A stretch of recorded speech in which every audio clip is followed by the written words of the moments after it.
PTSD is an oppression-blind diagnosis. The current DSM has considerable political clout.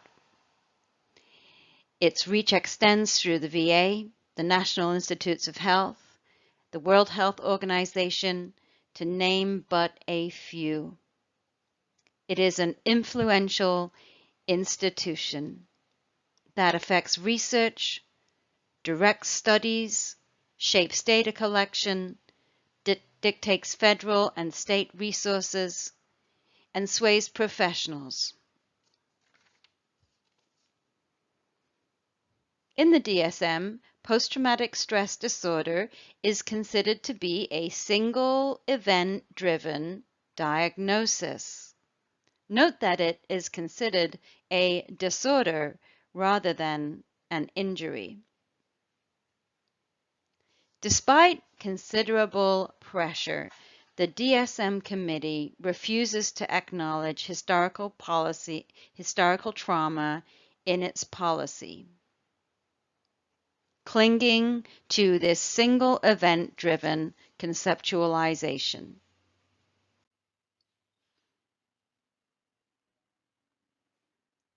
I would like you to take a piece of paper and write down the word PTSD on this piece of paper. Then I'd like you to crumple it up and throw it away. Go ahead. Throw it at whatever you want in the room. Nobody's looking.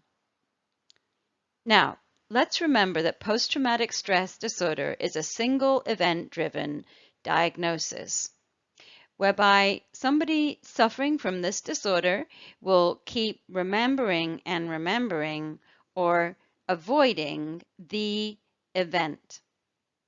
And any formal assessment that you give to a patient accessing services will need to identify one event that they remember and remember or avoid and avoid. Now let's take a look at the real landscape of the people that we serve. Most people that we serve have cumulative toxic stress from enduring historical and familial traumas transgenerationally, as well as daily discrimination and microaggressions in these marginalized ways. Take a look at this slide. You can see that structural inequalities abound.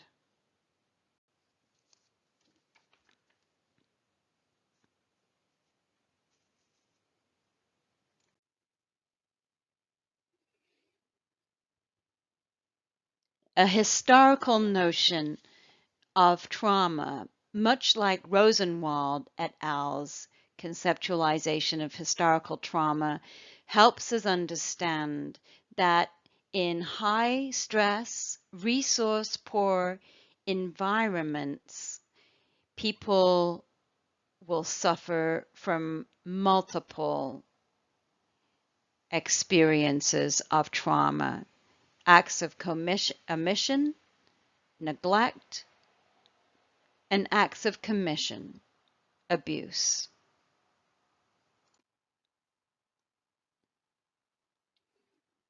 Attachment injury, as well as the other aggressions that people are subject to, are a kind of social rejection that is as painful for our neurobiology as hitting our toe on a rock.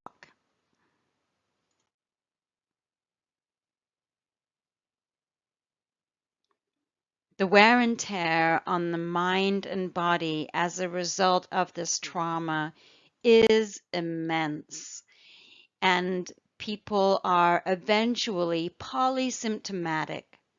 A transdiagnostic, transtheoretical view of trauma is absolutely essential for the people that we encounter, asking them to rate their reaction to one event, one situation is unethical and ignores the historical trauma that people have suffered.